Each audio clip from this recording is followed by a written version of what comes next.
أعوذ بالله من الشيطان الرجيم.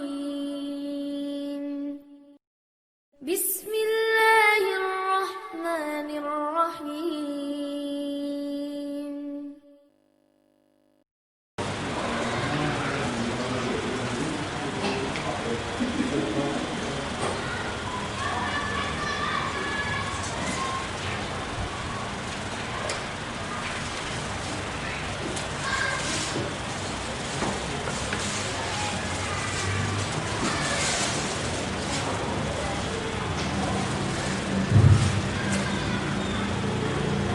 Assalamualaikum warahmatullahi wabarakatuh.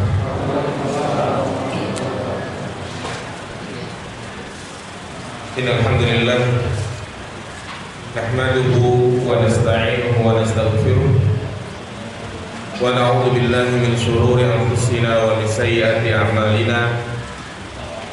May yahdihillahu fala mudilla lahu wa may yudlil fala hadiya lahu. Asyhadu an la ilaha illallah wahdahu la syarika lah wa asyhadu anna Muhammadan abduhu wa rasuluhu la nabiyya ba'dah. Allahumma salli ala Muhammad wa ala ali Muhammad. Qala Allah ta'ala fil Qur'anil Karim, ya ayyuhalladzina amanu taqullaha haqqa tuqatih wa la tamutunna illa wa antum muslimun. Wa qala Nabi sallallahu alaihi wasallam, fa inna asdaqal hadisi kitabullah wa khairul hadi hadi Muhammadin sallallahu alaihi wasallam wa syarrul umuri muhdatsatuha fa inna kulla muhdatsatin bid'ah fa inna kulla bid'atin dhalalah wa kulla dhalalatin finnar. Amma ba'du, ayyuhal ikhwah, a'azzani Allahu wa iyyakum jami'an.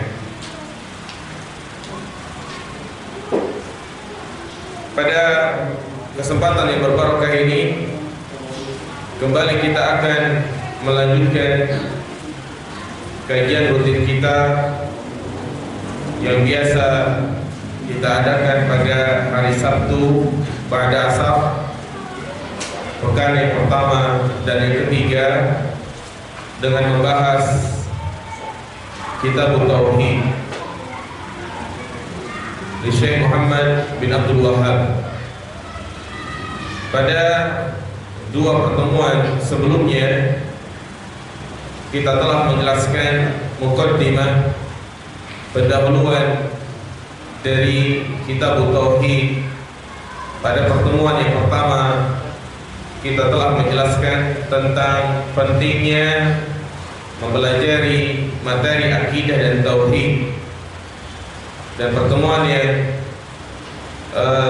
kedua yaitu kita membahas tentang macam-macam tauhid dan pemaparan dari tauhid uluhiyah, tauhid rububiyah, dan terakhir kita bahas tauhid asma wa sifat, yang mana ada beberapa kaidah yang sudah kita sebutkan berkaitan dengan tauhid asma wa sifat.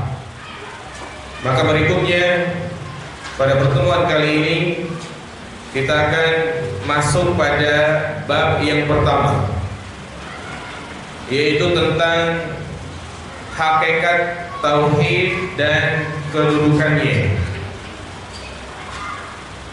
Jadi bab yang pertama akan menjelaskan tentang hakikat tauhid dan kedudukannya. Ada beberapa ayat yang dinukil oleh muallif rahimahullah ta'ala tentang kedudukan tauhid. Yang pertama, beliau nukil surat Az-Zariyat ayat 56. Allah Subhanahu wa ta'ala berfirman, "Wa ma khalaqul jinna wal insa illa liya'budun." tidaklah aku ciptakan jin dan manusia melainkan untuk beribadah kepada aku. Kemudian dalil yang kedua, beliau nukil dari surat An-Nahl ayat 36, walaqad ba'asna fi kulli ummatin rasula an i'budullaha wajtanibut taghut. Sungguh kami mengutus pada setiap umat seorang rasul untuk menyerukan beribadah kepada Allah dan menjauhi taghut. Dalil yang ketiga, beliau nukil dari surat Al-Isra ayat 23. Wa qawluhu wa qada rabbuka alla ta'budu illa iyyah wa bil walidaini ihsana. Dan Rabbmu telah menetapkan, yakni memerintahkan agar kalian tidak beribadah kecuali hanya kepada Allah, dan hendaklah kalian berbuat baik kepada kedua orang tua kalian. Dan juga dalil yang keempat, beliau nukil dari surat An-Nisa ayat 36, wa'budullaha wa la tusyriku bihi syai'a. Beribadahlah kepada Allah dan jangan kalian menyekutukannya dengan sesuatu apapun. Dalil yang kelima yaitu surat Al-An'am ayat 151.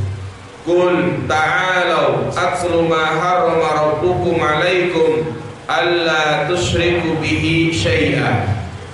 Katakanlah, kemarilah, kau akan bacakan apa yang diharamkan oleh Rabb kalian kepada kalian, yaitu agar kalian tidak menyekutukannya dengan sesuatu apapun.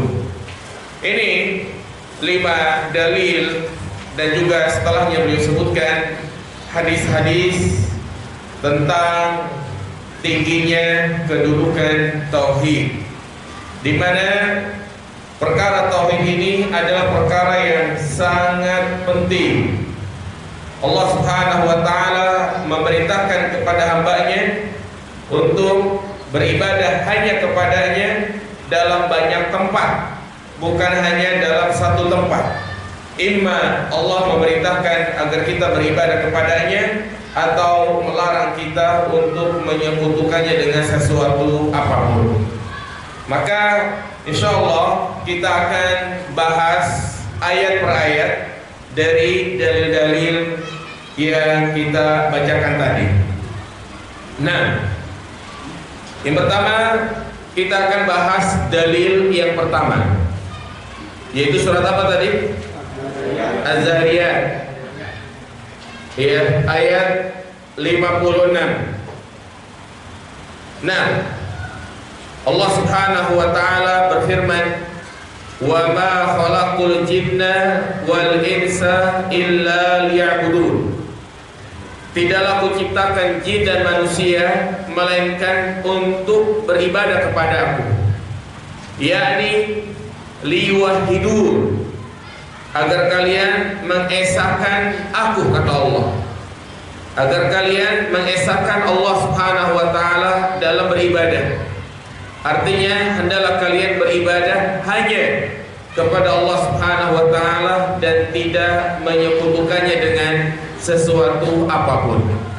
Ayat ini secara umum memberikan suatu faidah, ya, tentang bab yang sedang kita bahas, yaitu tingginya kedudukan tauhid dan pentingnya tauhid yang ini menjadi tujuan utama, hikmah diciptakannya jin dan manusia, yaitu untuk beribadah kepada Allah Subhanahu wa taala.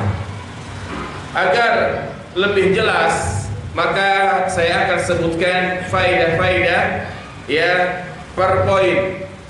Yang pertama, ayat ini yaitu surat Az-Zariyat ayat 56 memberikan faidah di mana Allah Subhanahu wa taala mengabarkan bahwa tujuan penciptaan jin dan manusia adalah untuk beribadah.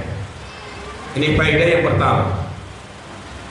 Allah Subhanahu wa taala mengabarkan bahwa tujuan penciptaan jin dan manusia adalah untuk beribadah. Yatadallaluna bitta'ah fi'lan lil ma'mur wa tarkan lil mahdzur wa min ta'atihi ayyuhida subhanahu wa ta'ala.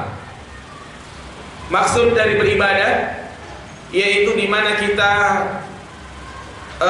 menghinakan diri kepada Allah Subhanahu wa taala, merendahkan diri kepada Allah dengan melakukan ketaatan kepadanya, menjalankan segala perintahnya dan menjauhi larangannya. Di antara bentuk perintah Allah Subhanahu wa taala, bentuk ketaatan kepada Allah yaitu mentauhidkannya. Iya. Kemudian yang kedua, bagaimana menerapkan tujuan ini? Ya, bagaimana kita menerapkan atau mengaplikasikan ayat ini, yaitu di mana Allah Subhanahu wa taala menciptakan kita ke alam dunia ini adalah untuk apa? Beribadah. Bagaimana mengaplikasikannya? Bagaimana cara menerapkannya? Apakah dari mulai kita bangun tidur sampai tidur kembali kita beribadah terus, sholat terus di masjid, tidak pulang-pulang, pulang hanya sekedar sarapan, kemudian kembali lagi ke masjid, pulang lagi siang hanya makan siang, kemudian ke masjid lagi, ya seperti itu atau bagaimana? Maka tentunya jamaah sekalian, ya kewajiban kita sebagai seorang muslim bukan hanya sekedar beribadah, tetapi di sana ada kewajiban-kewajiban yang berkaitan dengan hakul adami. Di antaranya mencari nafkah, ma'isyah, membiayai anak sekolah, menafkahi istri dan juga yang lainnya. Ya. Jadi maksud dari ayat ini di mana kita disuruh untuk beribadah kepada Allah Subhanahu wa taala setiap hari 24 jam, yaitu di mana kita berusaha bagaimana agar aktivitas yang kita lakukan itu bisa bernilai ibadah. Ini maksudnya. Jadi menerapkan ayat ini itu kita berusaha bagaimana agar aktivitas yang kita lakukan setiap hari itu bernilai ibadah. Jadi bukan yang dimaksud kita beribadah terus, bukan yang dimaksud kita itu sholat terus, puasa terus. Bahkan hal ini diingkari oleh Nabi SAW ketika 3 orang sahabat mendatangi istri Nabi, bertanya tentang ibadahnya Nabi. Kemudian setelah dikabarkan tentang ibadahnya Nabi, 3 orang ini merasa minder, merasa kurang. Akhirnya 3 orang ini mengatakan, di antara mereka ada yang berkata, mulai saat ini aku tidak akan tidur malam, aku akan terus mengerjakan sholat malam. Kemudian yang kedua mengatakan, aku akan berpuasa setiap hari. Ya, yang ketiga mengatakan, aku tidak akan menikah selama-lamanya. Ternyata hal tersebut diingkari oleh Nabi SAW. Nabi mengatakan, kaliankah yang mengatakan ini dan begini? Ya, aku adalah orang yang paling bertakwa. Aku adalah orang yang paling takut kepada Allah Subhanahu wa taala. Aku sholat dan aku pun tidur. Aku berpuasa, aku pun berbuka, dan aku pun menikah. Faman raghiba an sunnati falaysa minni. Barang siapa yang membenci sunnahku, maka bukan termasuk golonganku. Lihat di sini, Nabi SAW mencela dari perbuatan 3 orang ini yang dia menghabiskan waktunya hanya untuk apa? Ibadah terus. Ya, ini salah kaprah mengartikan makna ibadah di sini. Iya. Jadi harus seimbang antara ibadah dan muamalah. Makanya di antara doa yang selalu dipanjatkan oleh Nabi SAW adalah Allahumma inni as'aluka ilman nafi'an wa rizqan thayyiban wa amalan mutaqabbalan. Ya Allah, aku meminta kepadamu ilmu yang bermanfaat, rizki yang halal, dan yang ketiga apa? Amalan yang diterima. Rasulullah meminta tiga hal ini, memberikan isyarat kepada kita bahwa kewajiban kita sebagai seorang muslim setiap hari itu ada tiga. Yang pertama menuntut ilmu, yang kedua mencari rizki, dan yang ketiga beramal soleh. Jadi tiga hal ini harus seimbang, sehingga salah orang itu setiap harinya hanya beramal, masuk beramal, ibadah terus, sholat terus tanpa henti, tidak memperhatikan keluarganya, tidak memperhatikan anaknya. Demikian pula seorang salah kalau setiap hari hanya cari duit terus, kerja terus, berangkat pagi, pulang malam terus seperti itu. Sabtu Minggu bukannya dia gunakan untuk keluarganya, untuk menghadiri majelis ilmu, tapi dia malah mencari sampingan. Atau dia kerja dari pagi sampai sore, seharusnya sore hari dia pulang menemui keluarganya, atau dia membaca Al-Quran, berzikir, tapi dia lanjut dengan kerjaan yang lain. Grab misalnya, pulang jam 11, jam 12 malam, terus seperti itu. Pagi bangun kerja lagi. Nah, ini juga salah, ya. Sehingga makna ayat yang sedang kita baca menerapkan ayat ini, yaitu dimana kita berusaha bagaimana agar aktivitas kita itu bernilai apa? Ibadah. Bagaimana caranya? Yaitu ya dengan niat. Nah, dengan niat, yaitu dimana kita meniatkan segala aktivitas yang kita kerjakan itu lillahi ta'ala. Kita kerja dari pagi sampai sore dalam rangka menjalankan perintah Allah Subhanahu wa ta'ala, dalam rangka menafkahi keluarga kita. Kita makan dan minum dalam rangka menjalankan perintah Allah Subhanahu wa ta'ala. Karena Allah berfirman, kulu washrabu, makanlah dan minumlah kalian. Berarti makan dan minum adalah apa? Perintah Allah. Ketika kita niatkan makan dan minum dalam rangka menjalankan perintah Allah, maka makan dan minum itu bernilai ibadah. Ya, dan niatkan pula dengan kita makan dan minum tujuannya agar menguatkan badan kita, menjaga kesehatan tubuh kita, agar kalau tubuh kita sehat kita bisa mengerjakan sholat, semangat beribadah, tidak mudah terkena penyakit. Dengan niat ini maka makan dan minum kita bernilai ibadah. Jadi semuanya itu kembali kepada apa? Niat. Makanya Nabi mengatakan innamal a'malu binniyat. Ya, amalan itu tergantung dengan niatnya. Wa innamal likulli imri'in ma nawa. Dan orang itu mendapatkan balasan sesuai dengan apa yang dia niatkan. Ya, kembali kepada niat kita. Sehingga dari sini ada satu kaidah yang sangat penting, yaitu al-'adatu tanqalibu ibadah binniyatis sholihah. Al-'adatu tanqalibu ibadah binniyatis sholihah, yaitu perbuatan adat, kebiasaan itu berubah menjadi ibadah dengan niat yang baik.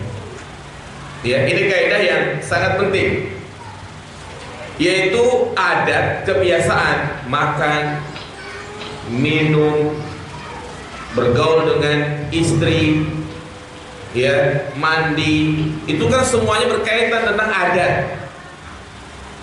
Hukum asal kita makan dan minum dapat pahala atau tidak?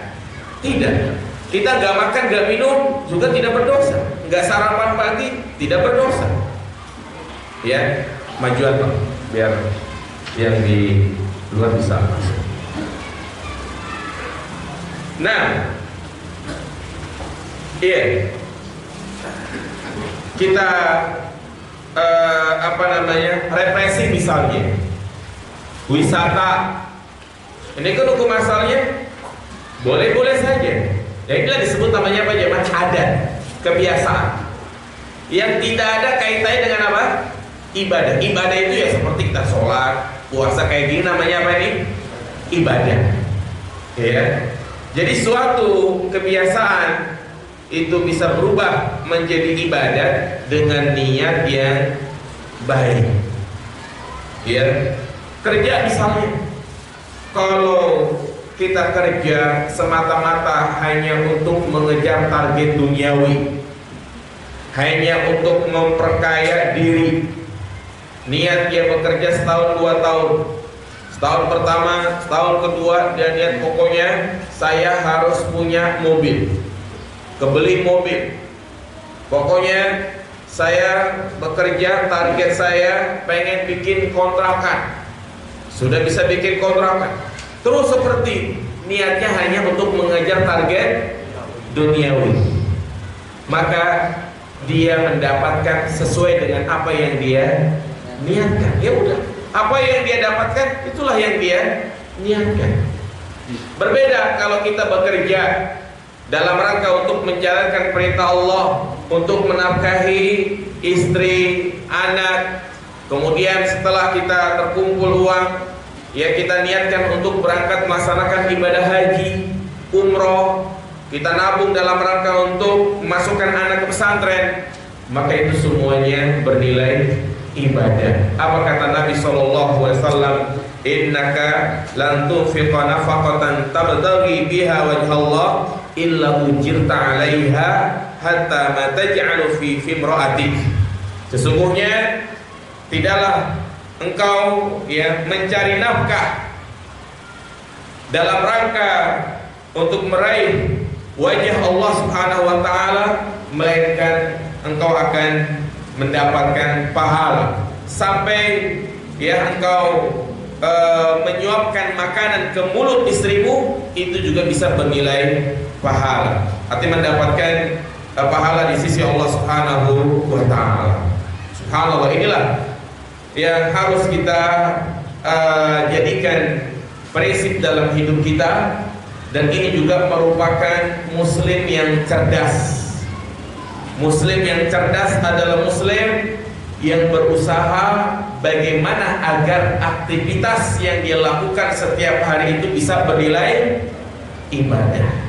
Maka sebaliknya, muslim yang bodoh, dia lewati hari-harinya, dilewati waktu-waktunya, yang tidak ada satupun yang bernilai ibadah.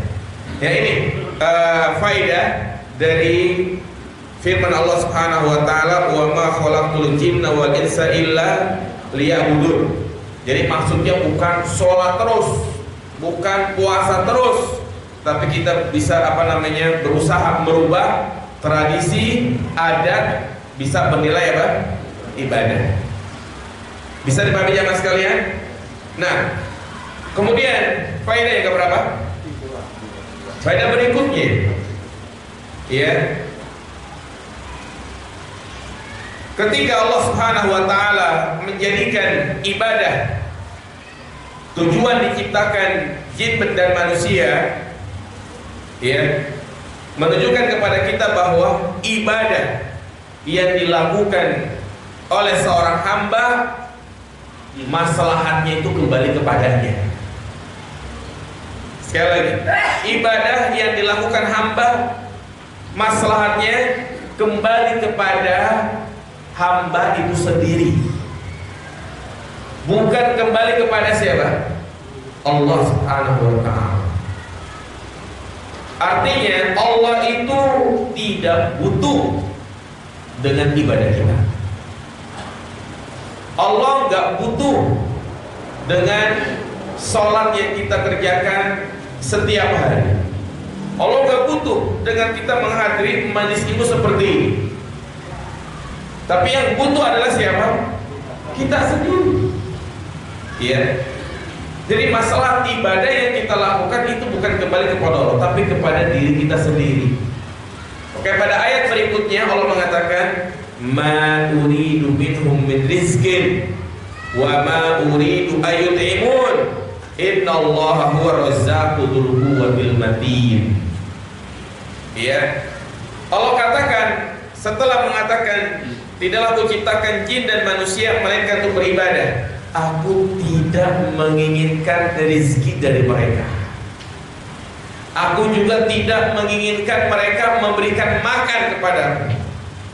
Tapi justru sesungguhnya Allah Subhanahu wa taala adalah Maha Pemberi rezeki. Ini ayat yang sangat tegas menunjukkan kepada kita bahwa Allah itu tidak butuh dengan ibadah kita. Ketika kita enggak sholat, enggak puasa, tidak membayar zakat, Allah enggak rugi. Justru yang rugi siapa?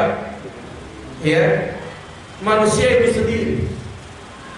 Ketika kita rajin ibadah, sebaliknya kita rajin ibadah, rajin mengerjakan amal-amal sunnah, maka ini juga tidak menambah kekuasaan Allah sedikit pun.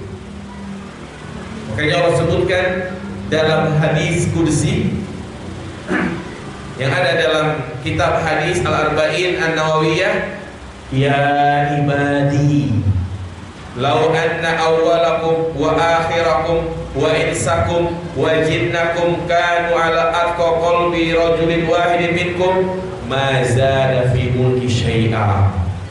Allah mengatakan, wahai hamba, seandainya orang yang paling pertama di antara kalian, dari yang pertama sampai yang terakhir, baik itu dari kalangan manusia ataupun dari kalangan jin, mereka semua memiliki hati orang yang paling bertakwa. Jadi misalnya seluruh manusia dari penciptaan Nabi Adam sampai nanti yang paling terakhir meninggal menjelang hari kiamat, semuanya itu memiliki hati seperti hatinya Nabi kita Muhammad SAW. Memiliki hati yang bersih, rajin, taat kepada Allah. Apa kata Allah Subhanahu wa taala? Ma zada fi mulki syai'a. Semua itu tidak menambah kerajaanku sedikit pun. Ya, jadi tidak ada pengaruhnya bagi siapa? Allah Subhanahu wa taala. Ya ibadi, law anna awwalakum wa akhirakum wa insakum wa jinnakum kanu al afjari qalbi rajulin wahidin minkum ma naqasa dzalika min mulki syai'a. Sebaliknya, wahai hambaku, seandainya orang yang paling pertama sampai orang yang paling terakhir di antara kalian, baik itu dari kalangan jin maupun manusia, memiliki hati orang yang paling jahat, seperti misalnya Firaun, seluruh manusia, seluruh bangsa jin memiliki hati Firaun, apa kata Allah Subhanahu wa taala? Hal tersebut tidak mengurangi kekuasaanku sedikit pun. Berarti dari sini ibadah yang kita lakukan setiap hari itu tidak menambah kekuasaan Allah sedikit pun. Allah nggak butuh, tapi yang butuh adalah kita sendiri. Ini yang harus kita terapkan, yang harus kita renungi jamaah sekalian, sehingga kita rajin beribadah, ya, sehingga kita semangat ibadah. Artinya yang butuh ibadah itu kita. Kita rajin ibadah, masalahnya kembali kepada kita. Kita nggak rajin ibadah, maka neraka menanti kita.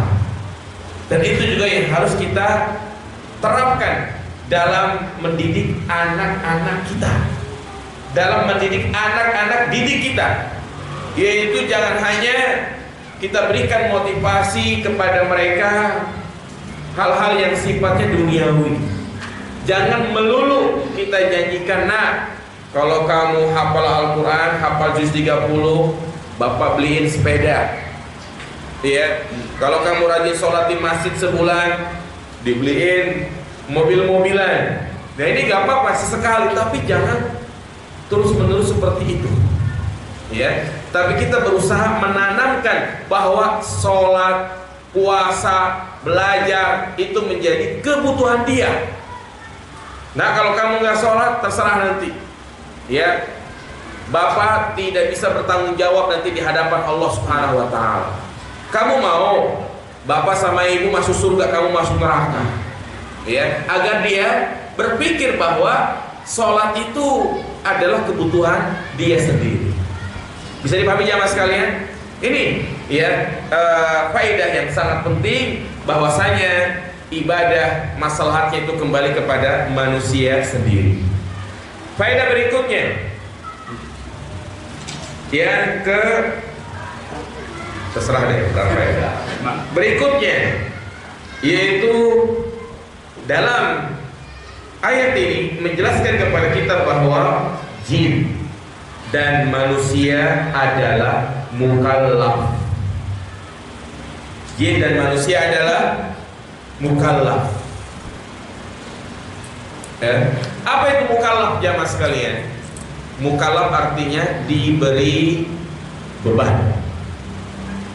Ya, diberi beban oleh Allah Subhanahu wa taala, memikul kewajiban. Nah, maka jika memang jin dan manusia adalah mukallaf, akan ada pembalasan bagi mereka. Ya, akan ada yang disebut dengan akibat, punya konsekuensi dari perbuatan-perbuatan yang mereka lakukan selama hidup di dunia. Hal ini berbeda dengan hewan. Jadi Allah Subhanahu wa taala menciptakan makhluk, diantaranya adalah malaikat, jin, manusia, dan binatang. Iya, 3, malaikat, jin, manusia, semuanya adalah mukallaf, diberi beban. Ya, diberi beban.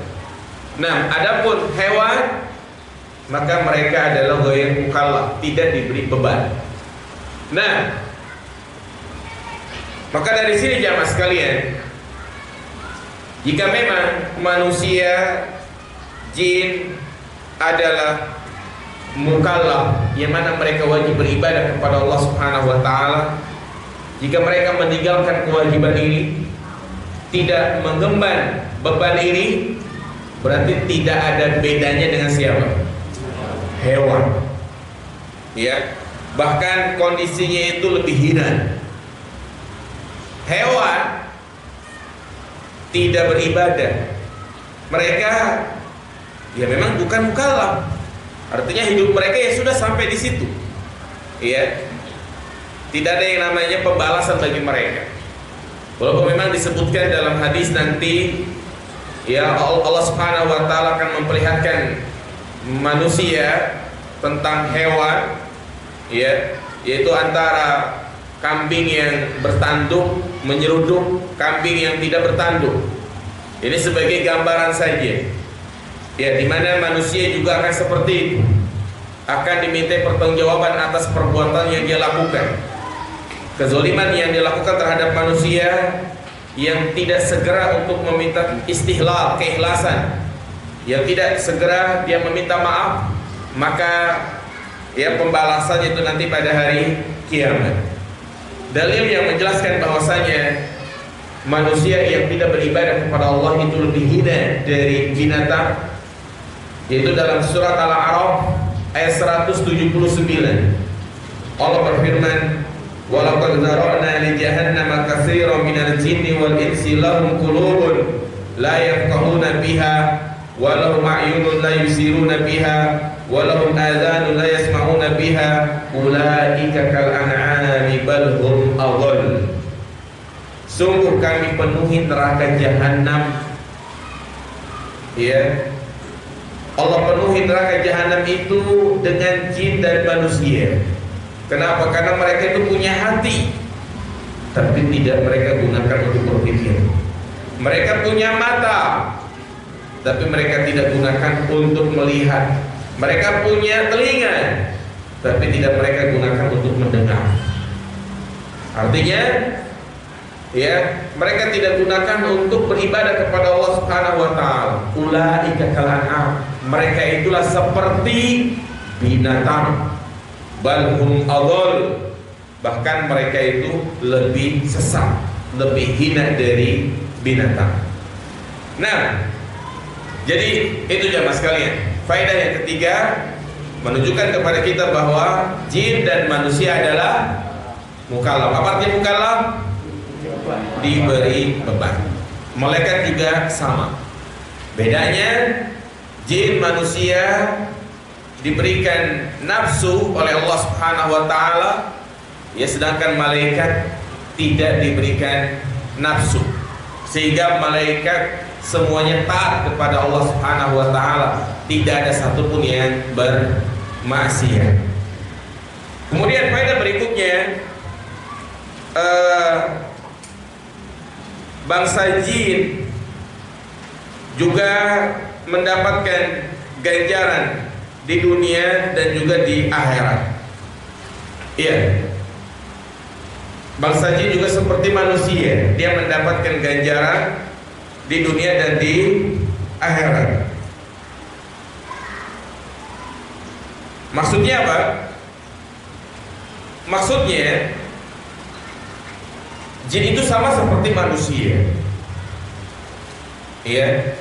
Artinya ketika manusia mendapatkan pahala, mendapatkan balasan dari amal yang dia lakukan, demikian pula bangsa jin.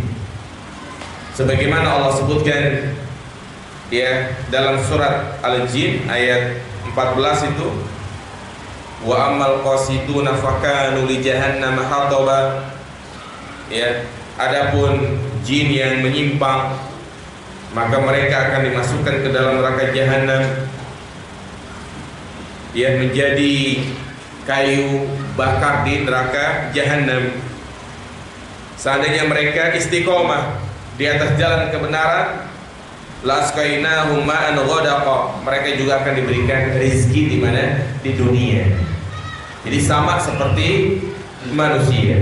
Sehingga jin juga ada yang disebut dengan jin muslim dan juga jin kafir. Ya, sama seperti manusia. Manusia ada kafir, ada muslim. Demikian pula jin. Jin, ya, mereka taat kepada Allah Subhanahu wa taala, maka dikatakan jin muslim.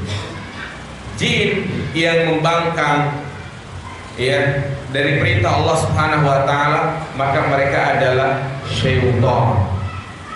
Ya, sehingga syaitan adalah jenis dari bangsa jin. Ya. Sebagaimana Allah Subhanahu wa taala menyebutkan dalam surat Jin juga, wa inna minas, dalam surat Al-Jin itu disebutkan bahwasanya ada di antara kami itu ada yang taat kepada Allah dan ada pula yang bermaksiat kepada Allah Subhanahu wa taala. Tentang bagaimana peribadatan mereka ini, wallahu a'lam, kita tidak tahu tentang tata cara peribadatan mereka. Kita hanya wajib mengimani, karena ini semua berkaitan dengan perkara-perkara gaib. Perkara-perkara gaib kita tidak bisa mereka-reka, ya.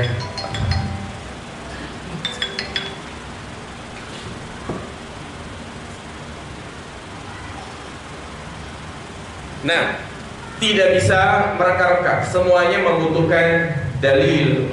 Karena perkara gaib itu berkaitan dengan perkara akidah, keyakinan. Sehingga kita tidak bisa mereka-reka dalam perkara akidah. Kenapa?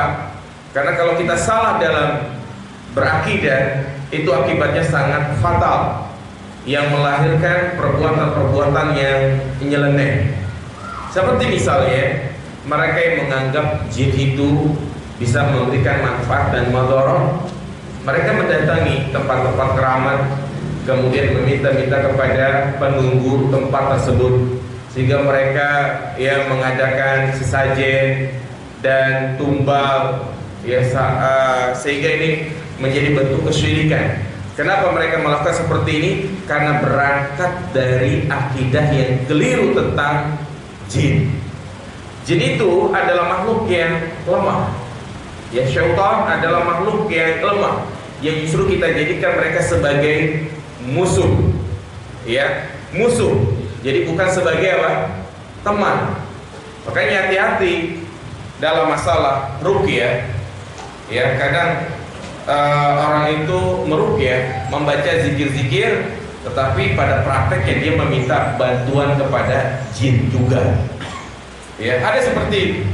Jadi dia meminta bantuan kepada jin walaupun dengan bahasa jin yang dia minta bantuan adalah jin muslim. Memang kadang ya kita lihat prakteknya dia itu sembuh dari kesurupan atau dari penyakitnya, tapi jelas itu termasuk nusrah yang nanti kita akan sebutkan, menghilangkan sihir dengan sihir, menghilangkan sihir dengan meminta bantuan kepada jin, ya, memanggil jin karena mungkin dia mampu untuk itu, maka dia semua juga termasuk bentuk kesyirikan.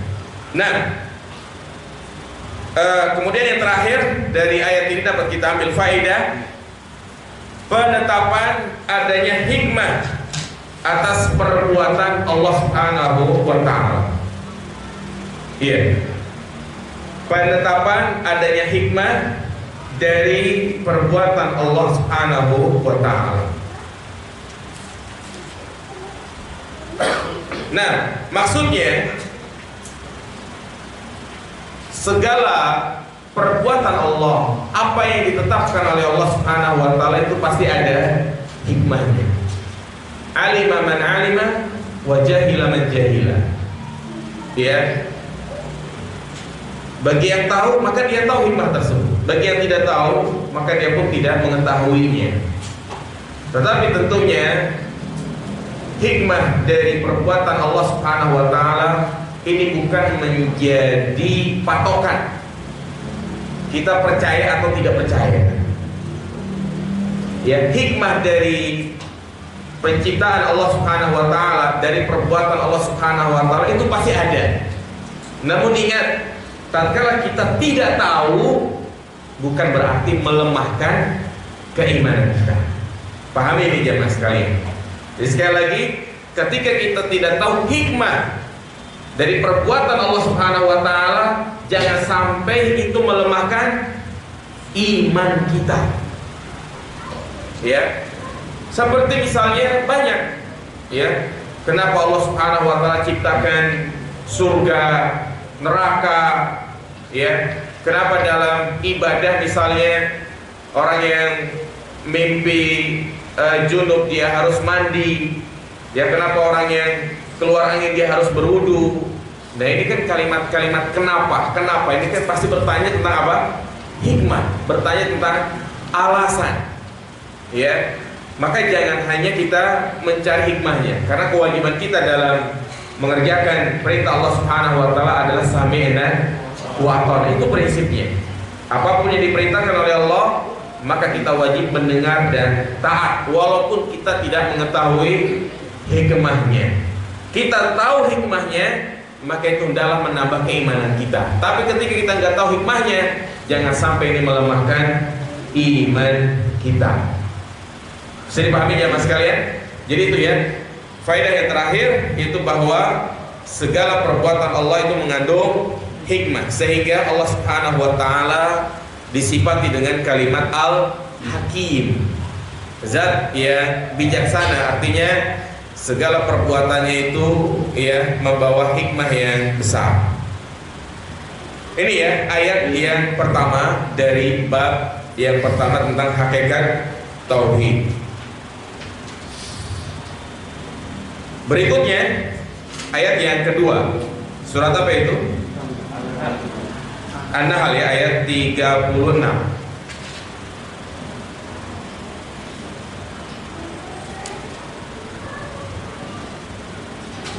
Iya. Kita baca, Allah berfirman, "Wa laqad ba'asna fi kulli ummatin rasulah an i'budullaha wajtanibut taghut." Sungguh kami mengutus pada setiap umat seorang rasul agar mereka beribadah kepada Allah dan menjauhi taghut.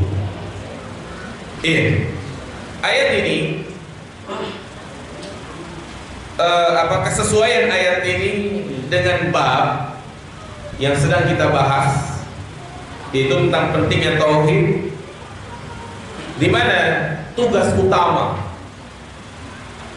para nabi dan rasul yang diutus ke muka bumi ini adalah untuk mentauhidkan Allah Subhanahu wa taala. Semua nabi dan rasul mulai dari Nabi Adam sampai nabi terakhir Nabi kita Muhammad sallallahu alaihi wasallam, semuanya itu ya visi misinya, tujuan dakwahnya satu, mengajak manusia beribadah kepada Allah dan menjauhi taghut. Nanti kita akan sebutkan taghut artinya sesembahan selain Allah Subhanahu wa taala. Iya, itu makna secara umum. Secara umum. Sehingga kalau memang tugas para nabi dan rasul seperti ini jamaah sekalian, bagaimana dengan kita? Yaitu dimana kita hidup di zaman tidak ada nabi dan rasul. Ya, karena zaman sebelum Nabi kita Muhammad SAW diutus, itu pasti setiap generasi ada nabi dan rasul. Ketika nabi dan rasul itu wafat, maka Allah Subhanahu wa taala akan ciptakan lagi, akan munculkan lagi nabi yang lain. Mati atau wafat terus bergantian. Makanya rasul yang diutus oleh Allah Subhanahu wa taala itu banyak. Nabi yang diutus itu bukan hanya 25, tapi berapa itu? 100.000 lebih. Ya, jumlah rasul pun 300-an, sangat banyak. Karena seperti itu, setiap generasi ada rasul. Setiap generasi ada rasul yang mengemban tugas ini, mendakwahi manusia agar beribadah kepada Allah Subhanahu wa taala. Nah, setelah nabi kita wafat, maka tidak ada nabi lagi. Lalu siapa yang mengemban dakwah ini jamaah sekalian? Maka yang mengemban dakwah ini, ya, yang mengemban tugas ini adalah kita sebagai umatnya. Ya, sehingga ini menunjukkan kepada kita bahwa tugas mengajak manusia beribadah kepada Allah, menjauhi kesyirikan, bukan hanya tugas para nabi dan rasul, tapi itu juga tugas kita sebagai umatnya Nabi kita Muhammad sallallahu alaihi wasallam. Sehingga ini menjadi ibadah yang memiliki nilai tersendiri, yaitu dakwah. Dakwah adalah ibadah yang sangat mulia. Dakwah adalah ibadah yang tidak ada di zaman-zaman sebelumnya. Artinya tugas itu hanya ditujukan kepada Nabi.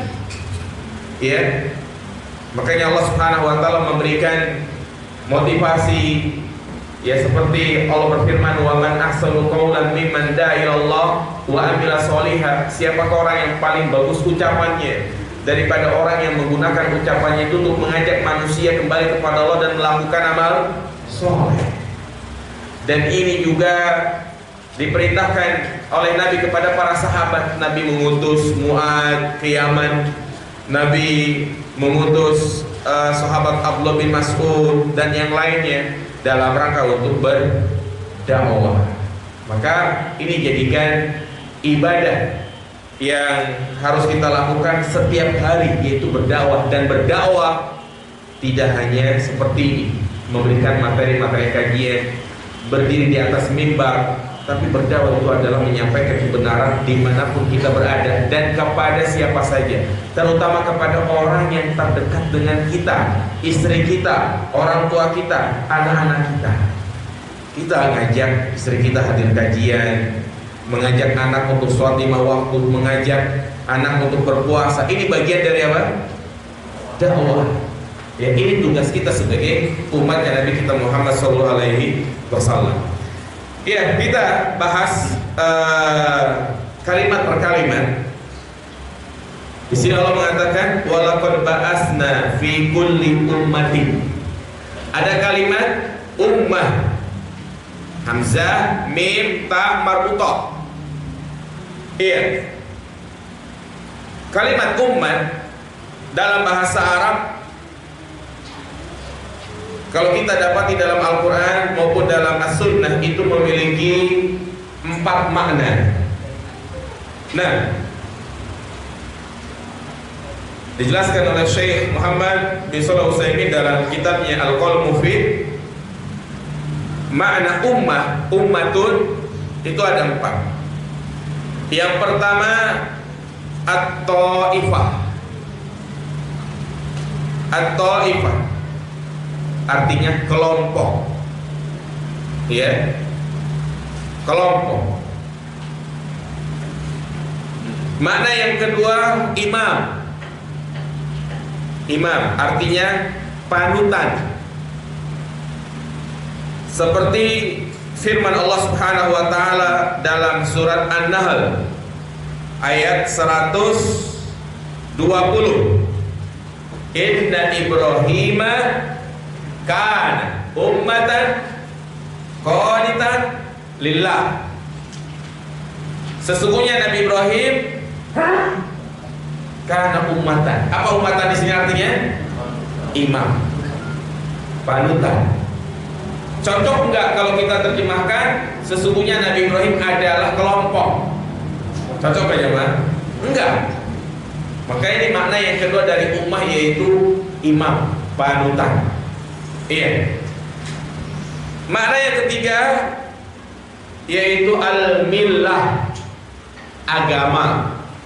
Al-millah, agama.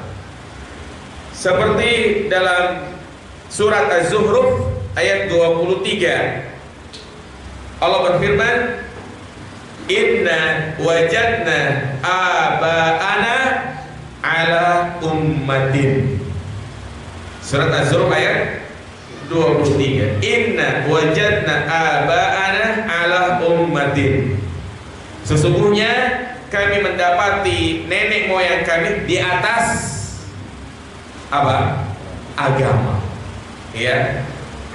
Jadi gak pas kalau kita artikan inna Ibrahim kana ummah, inna wajadna abana ummatin. Ummatin sini kita artikan kelompok, atau kita artikan apa tadi yang kedua? Panutan. Makna yang keempat az-zaman, yaitu kurun waktu. Ya, kurun waktu.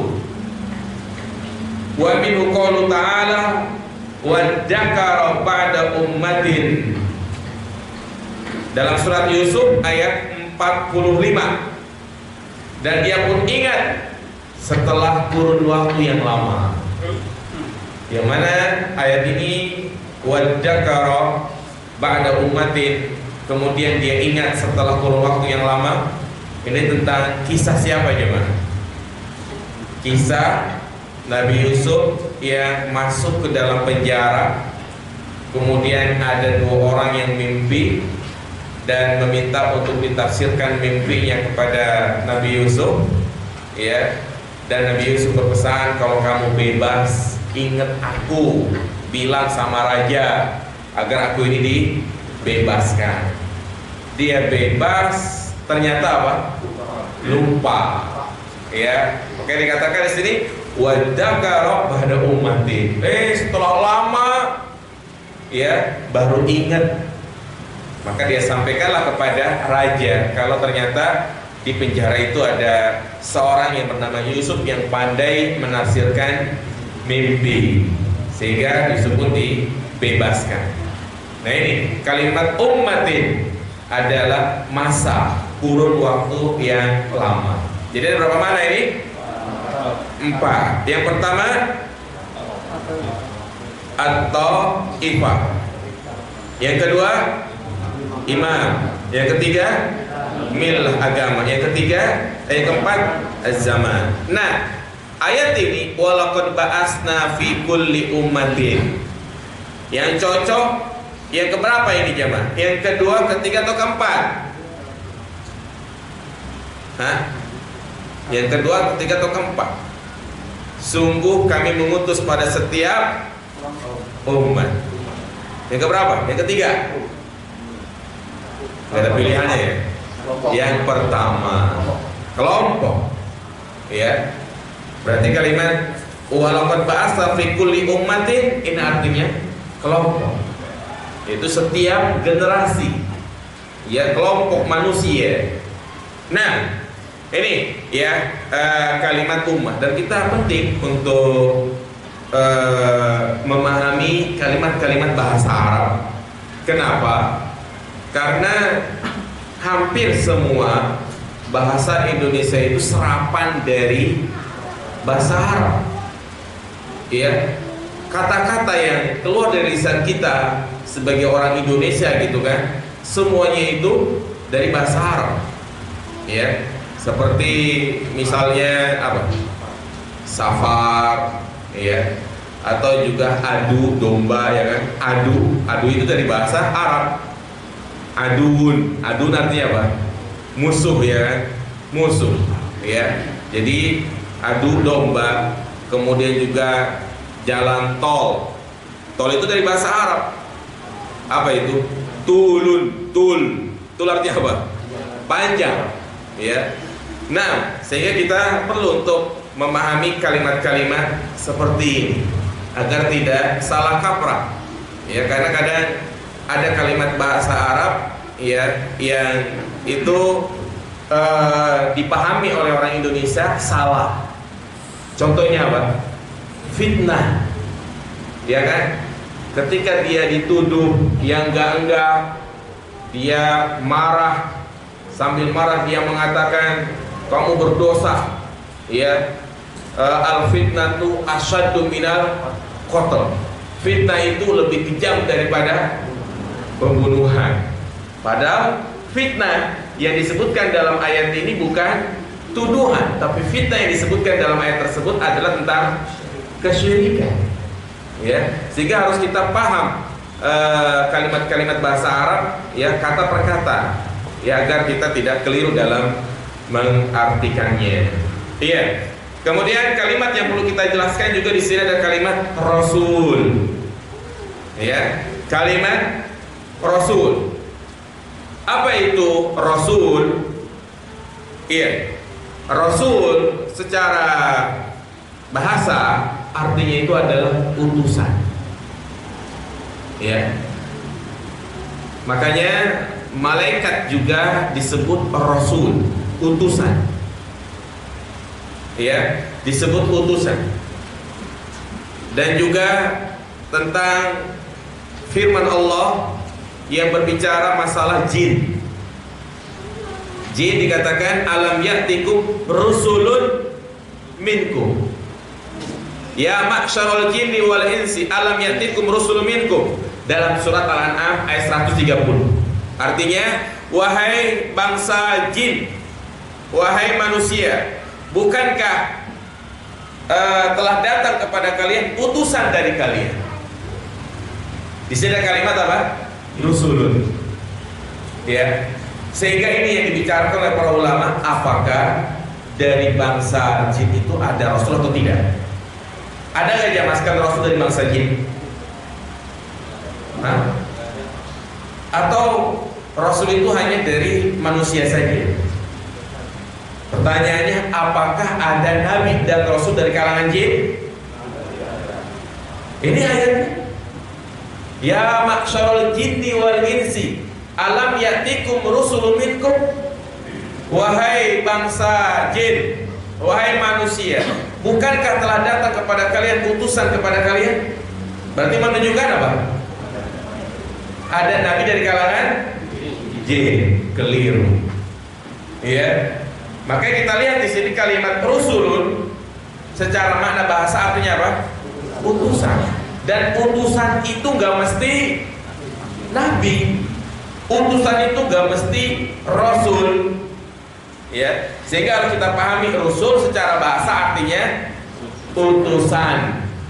Dan di kalangan bangsa jin itu tidak ada nabi. Artinya tidak ada rasul, tidak ada nabi dari kalangan jin. Lalu apa rasul itu? Ya, maka di sana memang ada dua kalimat yang perlu kita bedakan antara nabi dan rasul.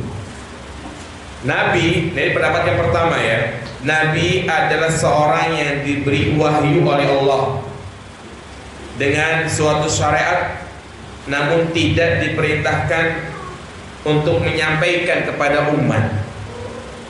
Ya, akan tetapi dia mengamalkan untuk dirinya sendiri. Itu nabi. Ya, jadi dia diberikan syariat untuk dirinya pribadi. Adapun rasul, orang yang diutus ya untuk untuk berdakwah kepada umat manusia. Ya. Dan ini pendapatnya Imam Ibnu Jarir At-Tabari, Al-Imam Ibnu Katsir, dan juga pendapatnya Syekhul Islam Ibn Taimiyah. Jadi perbedaan antara nabi dan rasul. Jadi nabi hanya berdakwah kepada tidak berdakwah. Dia menjalankan syariat untuk dirinya sendiri atau untuk keluarganya sendiri. Adapun rasul untuk menyampaikan kepada umat manusia. Pendapat yang kedua, dari pendapat yang benar, ya, bahwa rasul adalah orang yang mendapatkan kitab dan syariat baru.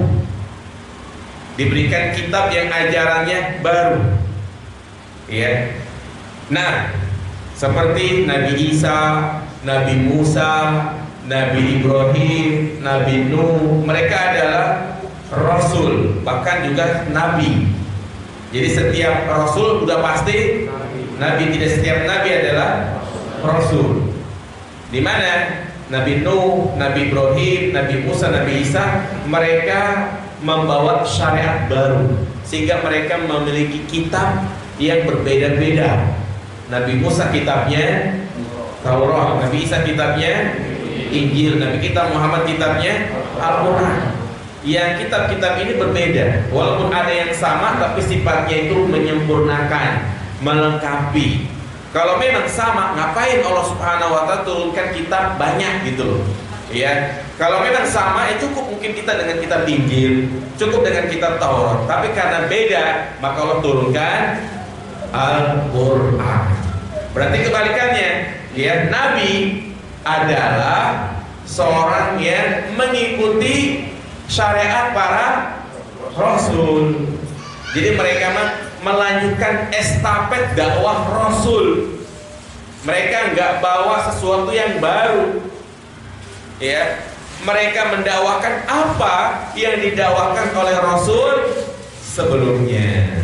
Ya, inilah makna yang benar dari pengertian rasul. Yang saya kira cukup, sudah sangat banyak materi yang saya sampaikan.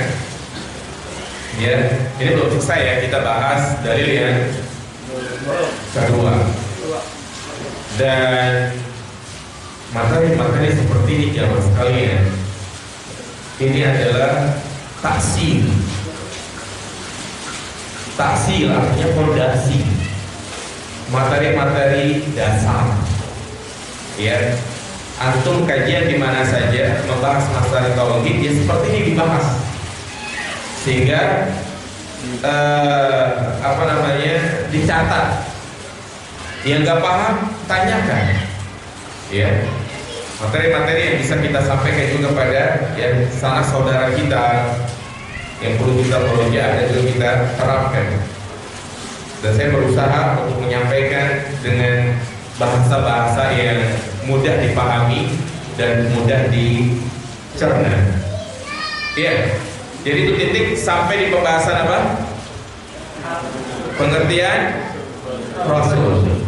Ya, ada satu lagi kalimat dalam ayat ini yang asing. Umat sudah, Rasul sudah. Satu lagi apa? Apa? Yang akan kita jelaskan nanti. Apa kalimat yang asing di sini? Togut. Iya, Togut. Nah, insya Allah kita akan bahas di pertemuan berikutnya. Silakan. Barangkali Bapak Ibu ada yang ingin bertanya? Betul.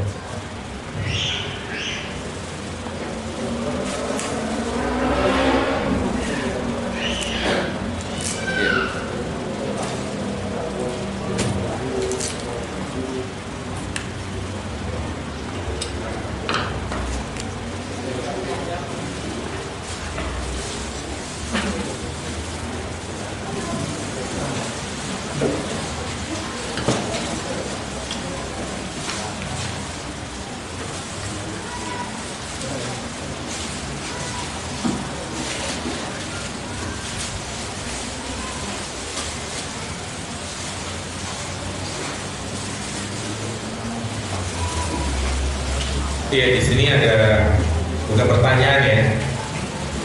Bismillah Ustaz, mohon didoakan untuk kesembuhan dari Ummu Sa'diyah yang lagi sakit, pengasuh Majelis Ta'lim Hidayatullah. Ya, jadi beliau ya Bu Sa'diyah ini adalah ketua Majelis Ta'lim Hidayatullah ya, yang banyak berkontribusi tentang kajian ini. Dan kajian kita sebenarnya ini sudah lama ya di Majelis Ta'lim Hidayatullah, karena tempatnya tidak memungkinkan, akhirnya kita pindah ke sini ya.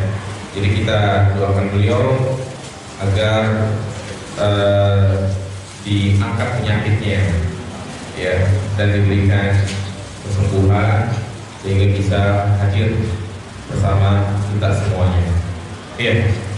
Ada pertanyaan jemaah sekalian?